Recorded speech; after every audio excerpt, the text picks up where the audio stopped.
Bahkan, kemiskinan malah mendekatkan keduanya dengan hal-hal gaib. Keduanya mulai percaya bahwa hidup mereka hanya bisa berubah lewat tumbal dan pesugihan. Kontrak gaib itu adalah banyak ragamnya. Syaratnya juga cukup rumit. Kalau boleh menyederhanakannya, kontrak itu membutuhkan tumbal nyawa. Halo sobat-sobat frekuensi fobia, apa kabar kalian semua? Terima kasih sudah ngeklik video ini. Bang Nando di sini akan bawakan lagi cerita tentang horor, cerita tentang mistis, cerita tentang supranatural yang ada di Indonesia maupun yang ada di luar negeri. Untuk kali ini, Bang Nando akan bawakan cerita tentang pesugihan. Tapi sebelum kita masuk ke videonya, aku minta kawan-kawan untuk dukung terus channel ini dengan cara subscribe, like, dan komennya agar aku semakin semangat buat kontennya. Untuk menyingkat waktu kalian, kita langsung masuk saja ke videonya.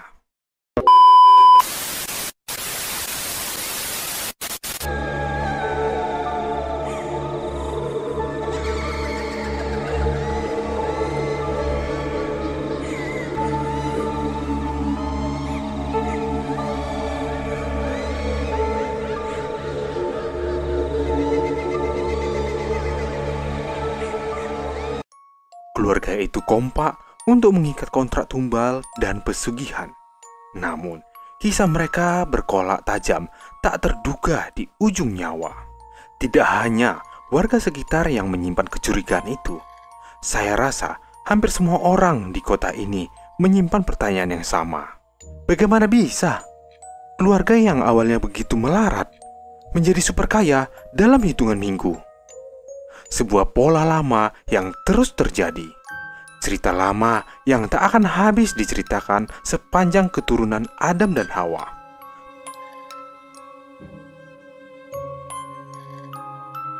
Pagi sebelum kisah ini saya tuliskan, kabar meninggalnya anggota keluarga super kaya itu sampai di telinga kami. Saya, istri, dan mertua saya diam sejenak setelah mendengar kabar itu. Konon, salah satu anggota keluarga itu meninggal karena kecelakaan tunggal. Namun, dugaan tentang tumbal pesugihan lebih dominan ketimbang kabar yang beredar. Keluarga super kaya yang saya maksud adalah keluarga kecil yang dulunya biasa melarat.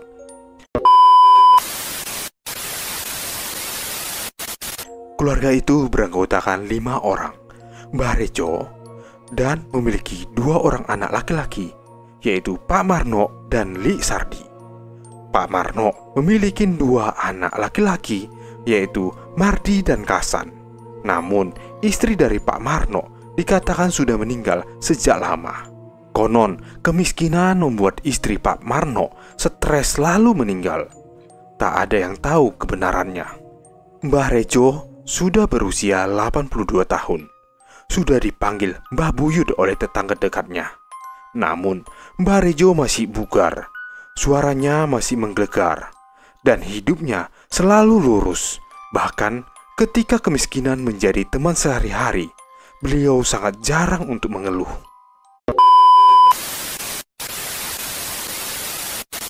Pak Marno, anaknya dari Mbah Rejo, tidak bisa dikatakan pemalas.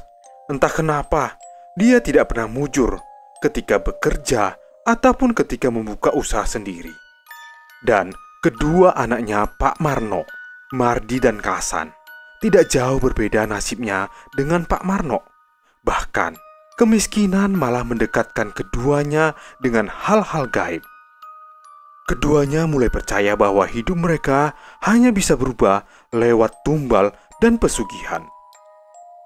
Mardi dan Kasan ditambah dengan paman mereka, Li Sardi, adalah contoh-contoh orang yang menderita karena ketidakadilan. Mereka adalah korban dari ketimpangan jabatan dan kekuasaan yang mana tidak bisa saya ceritakan di sini. Singkat cerita, keluarga ini putus asa, tanah mereka yang hilang, kebun untuk investasi dijara, nyala semangat hidup mereka sudah lama redup.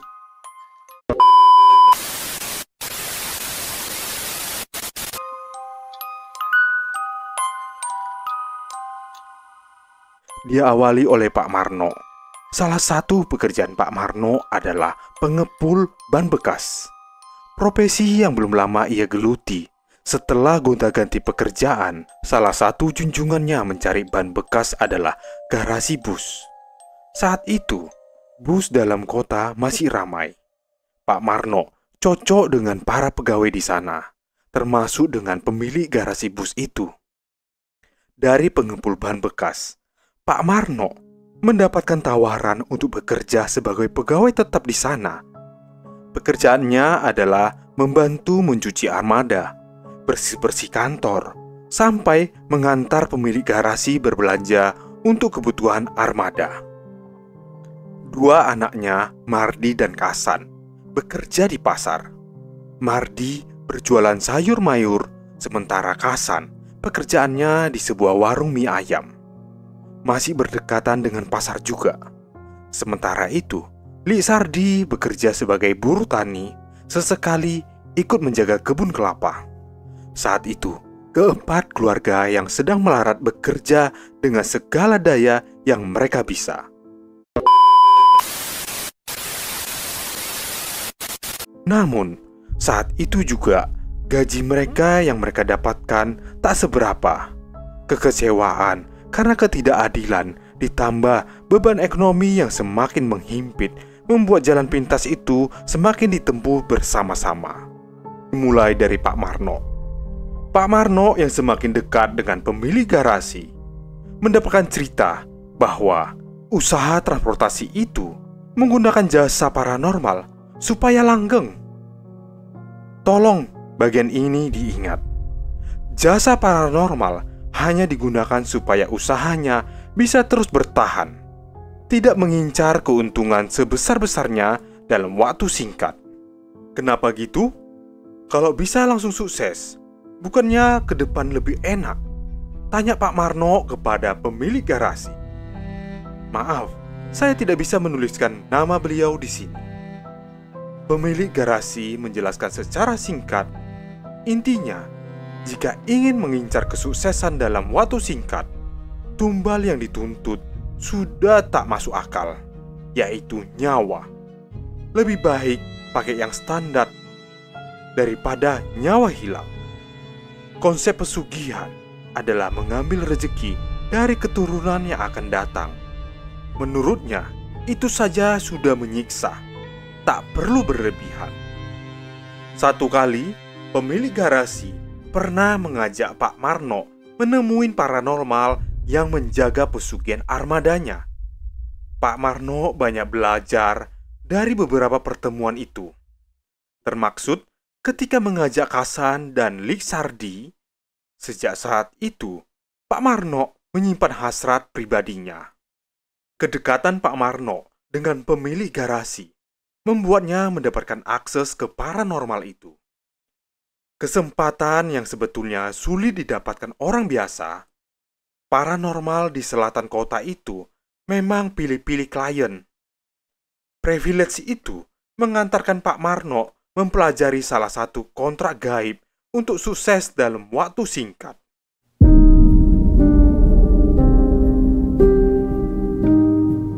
Kontrak gaib itu adalah banyak ragamnya. Syaratnya juga cukup rumit. Kalau boleh menyederhanakannya, kontrak itu membutuhkan tumbal nyawa. Tidak harus dari lingkaran keluarga, bisa siapa saja, tak memandang siapa, random. Ini adalah salah satu kontrak gaib yang sangat jahat. Pak Marno dan dua anaknya dan Lik Sardi sepakat untuk sama-sama mengikat kontrak. Mbah Rejo naik pitam ketika keturunannya hendak mengikat kontrak tumbal dan pesugihan demi keluarganya keluar dari jerat kemelaratan. Mbah Rejo tidak terima. Namun, usia memang tak berbohong. Dia tidak berdaya ketika kehabisan napas setelah mengamuk. Mbah Rejo malam itu hanya bisa berbaring menahan sakit di dadanya karena sesak, menahan kekecewaan yang begitu dalam kepada anak keturunannya. Dia hanya bisa menangis sembari memohon maaf kepada Gusti Allah. Singkat cerita, Keempat orang yang penuh kekecewaan itu mengikat kontrak gaib. Mereka mulai menyembah berhala, melupakan ajaran Tuhan. Pak Marno semakin dekat dengan pemilik garasi. Hingga sekitar 1 bulan kemudian, Pak Marno ditunjuk sebagai kepala garasi. Padahal di sana masih banyak pegawai yang lebih banyak berpengalaman dan mumpuni untuk memiliki jabatan itu. Penunjukan ini anehnya tak menimbulkan pertentangan. Semuanya damai dan aman. Semoga penjelasan singkat ini memberikan gambaran kepada kita betapa besarnya kontrak gaib itu. 2 anaknya dari Pak Marno langsung moncer kurang dari 1 minggu. Mardi kini dipercayakan 1 los di pasar. Sementara itu, Kasan mengambil alih usaha mie ayam yang mana sebelumnya dia cuma sebagai sebatas pegawai. Li Sardi bernasib seperti Pak Marno. Disayang oleh pemilik kebun, Li Sardi bahkan dijanjikan mendapatkan sertifikat dari sebagian kebun yang kelak akan sepenuhnya jadi miliknya. Seperti yang saya ceritakan di atas, hanya dalam hitungan minggu, kata melarat sudah menjauh dari keluarga Pak Marno. Hidup mereka drastis berubah. Masing-masing mendapatkan kontrak yang berbeda-beda. Pak Marno dan Li Sardi mendapatkan kontrak pengasihan dan pemikat. Sedangkan Mardi dan Kasan mendapatkan kontrak pesugihan, penarik uang, dan kesaktian. Kontraknya boleh berbeda, tapi syaratnya tetap sama, yaitu tumbal nyawa. Dalam hitungan minggu, mereka yang bisa dibilang sudah kaya dibandingkan tetangga dan nasib mereka yang dulu. Dalam hitungan tahun, Pak Marno sudah menjadi pemilik garasi bus itu. Dulu, armada Pak Marno sempat merajai jalanan di kota itu sebelum amblas karena tumbal salah sasaran. Mardi menjadi distributor sayur segar ke beberapa provinsi. Kasan berjualan mie ayam yang rasanya jauh dari kata enak, tapi bisa membangun beberapa kontrakan dan tanahnya tersebar beberapa kecamatan. Li Sardi menjadi pemilik puluhan hektar sawah dan kebun kelapa. Bahkan dalam waktu dekat, greenhouse Li Sardi sudah selesai dibangun. Tumbal dan salah sasaran. Cerita di atas adalah sekilas timeline kesuksesan keluarga Pak Marno dalam waktu singkat. Kini kita masuk ke bagian tragedi yang mulai dialami keluarga kecil ini. Jadi, anggota keluarga yang baru saja meninggal adalah Kasan. Salah satu berkat dari kontrak yang dia terima adalah kesaktian. Kelebihan ini membuat Kasan cukup percaya diri untuk menjadi seorang paranormal. Selama beberapa bulan, Kasan memang mulai kedatangan banyak tamu untuk memakai jasanya. Kemarin, Kasan mendapatkan telepon. Salah satu kliennya bersedia memenuhi syarat penggandaan uang. Warga yang melihat Kasan keluar rumah mengendarai hardtop, mobil kesayangannya itu, wajahnya nampak sumringah. Dia menyapa warga yang tengah berkumpul di pos ronda. Katanya mau menjemput rezeki. Malam harinya, keluarga Pak Marno dikagetkan dengan telepon dari polisi yang mengabarkan bahwa Kasan mengalami kecelakaan di dekat jalur provinsi. Tidak ada luka luar dalam, padahal hardtop yang dia kendarain ringsek bagian depannya. Namun, kata orang, organ dalamnya hancur. Terlihat dari tubuhnya yang berubah menjadi ungu. Saya sih tidak paham. Mulai saat itu, desas-desus soal tumbal mulai terdengar. Ada yang menduga bahwa Kasan dijadikan tumbal oleh saudaranya sendiri.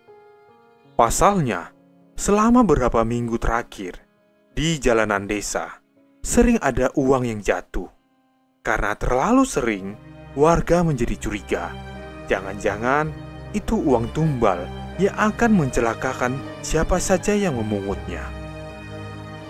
Dan jika dipikirkan lagi, hanya keluarga Pak Marno yang punya kekuatan seperti itu. Kelebihan yang sudah menjadi rahasia umum dan meresahkan. Pasalnya, beberapa bulan yang lalu, 2 warga desa meninggal dunia karena memungut dan menyimpan uang tumbal itu. Katanya, 2 warga itu meninggal karena COVID-19. Namun, tidak ada yang percaya karena keduanya termasuk warga yang sangat jarang keluar rumah.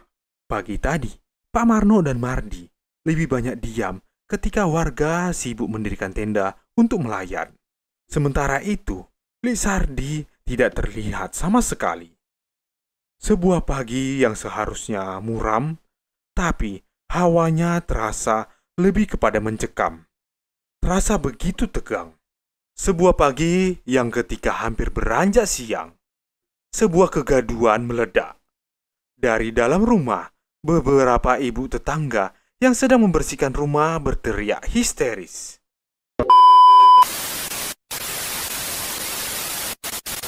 Mbah Buyut, orang tua yang dicintain warga. Mbah Rejo, yang masih bugar di usianya 82 tahun, mendadak muntah darah. Dadanya yang tinggal tulang kembang kempis, menandakan kesulitan bernapas. Batuknya terdengar sangat kolosal, diiringi dengan muntah darah yang terjadi selama beberapa detik. Mbah Rejo seperti kehilangan daya hidupnya ketika matanya menjadi putih sempurna. Sebelum terjatuh, Mbah Rejo sempat berujar, "Ya Allah." Tak ada yang tahu mana dari ungkapan Mbah Rejo. Apakah sebagai bentuk permohonan untuk ampunan atau kekecewaan yang mendalam kepada anak dan cucunya? Siang tadi, menyusul kasan cucunya, Mbah Rejo meninggal dunia. Dari saku batik kemeja lengan panjang itu, seseorang tetangga menarik keluar uang 20 ribuan. Konon, pagi tadi Mbah Rejo memungutnya di jalan. Pak Marno dan Mardi berpelukan sambil menangis. Dari dalam bilik terdengar raungan getir, disusul teriakan, "Ampun, ampun, ampun." Itu suara Lik Sardi. Lolongannya terdengar menyayat hati. Pemakaman untuk 1 orang berubah menjadi 2. Ratapan Pak Marno dan Mardi mendominasi. Kehilangan Mbah Rejo nampaknya tak masuk dalam perencanaan tumbal mereka. Sementara itu, dugaan soal tumbal dan pesugihan masih menjadi pembicaraan warga yang datang melayat. Apakah tragedi itu sudah selesai? Tunggu dulu. Tepat tengah hari, warga mulai heboh. Beberapa sepuh atau orang tua yang ada di desa mengaku melihat sosok Dewi, istri Pak Marno yang dikatakan sudah lama meninggal. Para orang tua itu mengaku melihat Dewi berbaur dengan para pelayat lainnya. Ada juga yang mengaku melihat Dewi di dapur sedang membersihkan tungku untuk memasak. Ada juga yang melihat Dewi sedang menyiapkan kain jari untuk memandikan Mbah Rejo. Pak Marno pucat pasi ketika mendapatkan laporan itu. Mardi diam saja, tak paham dengan apa yang terjadi. Maklum, Mardi masih kecil waktu ketika ibunya meninggal. Sementara itu, Lik Sardi akhirnya keluar dari bilik dengan raut wajah yang panik. "Endi Dewi? Endi asuh?" Makian dan kemarahan Lik Sardi semakin menambahkan ketegangan di acara layatan itu. Selama beberapa menit, Lik Sardi berlari mengelilingi rumah itu untuk mencari Dewi. Kalau tidak ditahan, Lik Sardi sudah mencari pacul hendak menghantamkan kepala Dewi. Kalau ketemu, masalahnya Dewi tidak ada di sana. Warga ikut juga mencari, tapi juga tidak ada hasilnya. Hingga pada akhirnya, ketegangan mulai meredah. Dan muncullah cerita-cerita atau spekulasi, rumor mulai merebak. Kenapa Kasan meninggal? Kenapa Mbah Rejo mati mendadak? Kenapa Dewi muncul? Siapa yang menumbalkan siapa? Siapa yang menjadi tumbal? Hingga menjelang sore, sebelum pemakaman Kasan dan Mbah Rejo, pertanyaan itu tak terjawab. Pak Marno dan Mardi ikut berjalan di belakang rombongan pelayat yang mengantar 2 jenazah menuju kuburan desa. Li Sardi sibuk menatap jalanan desa ketika tiba-tiba dia muntah darah. Matanya memutih dan jatuh sambil bergumam, "Ya Allah." Kali ini tak ada uang tumbal atau 20 ribuan yang tersimpan di baju Li Sardi. Arus pelayat terhenti. Ketegangan kembali terbangun. Hari ini warga menguburkan 3 jenazah yang mana masih satu keluarga. Kami tidak tahu harus bagaimana selain menguburkan mereka secara layak. Pak Marno dan Mardi tak lagi berjalan berdampingan. Keduanya saling menjauh dan terlihat sangat waspada. Sore dan gerimis mengantarkan pelayat kembali ke rumah duka. Warga memutuskan untuk menjaga Pak Marno dan Mardi. Sampai di rumah duka, di sudut kanan rumah itu, di bawah kanopi, tampak sosok Dewi yang menjadi misterius itu. Saya tak tahu sejarah Dewi dan desa ini. Namun, warga seperti histeris melihat kedatangannya. Ada yang berdoa, ada yang menyebut nama Allah, ada yang memaki, ada juga yang terdiam saja. Mardi pun ikut terdiam. Dia sibuk mengamati sosok ibunya yang konon sudah lama meninggal. Pak Marno juga terdiam. Matanya berkaca-kaca. Dia bergumam, "Ampun, ampun, ampun." Disusul dengan "Ya Allah." Sebelum muntah darah dan ambruk. Pak Marno belum meninggal. Dia cuma kehilangan kesadaran. Tubuhnya panas sekali, kata warga yang membopong dia masuk rumah. Mardi masih terdiam dengan bergumam, "Emak." Para sesepuh atau orang tua yang ada di desa itu menangis sejadi-jadinya. Sosok Dewi tak terlihat lagi. Saya pulang dengan 1000 pertanyaan. Selesai. Pesan moral yang kita ambil dari cerita ini adalah, ketika kita menghadapi kesulitan keuangan, bisa memang menantang, tetapi penting untuk tetap tenang dan mencari solusinya. Mungkin pesan-pesan yang kita ambil untuk kita tetap semangat adalah, setiap tantangan adalah kesempatan kita untuk bertumbuh. Tetaplah kuat dan terus berusaha. Yang kedua adalah, kesulitan ini hanya sementara. Dengan usaha dan ketekunan, kamu akan berhasil melewatinya. Yang ketiga mungkin untuk menguatkan kita semua adalah, jangan pernah menyerah. Setiap langkah kecil menuju perbaikan adalah langkah besar menuju kesuksesan. Sampai sini dulu pesan-pesanku untuk teman-temanku Sobat Frekuensi Fobia. Kembali lagi aku mengingatkan kalian semua adalah, ingat berdoa, kalau tidak, hal yang tak kasat mata akan menghantuimu. See you in the next video. Goodbye.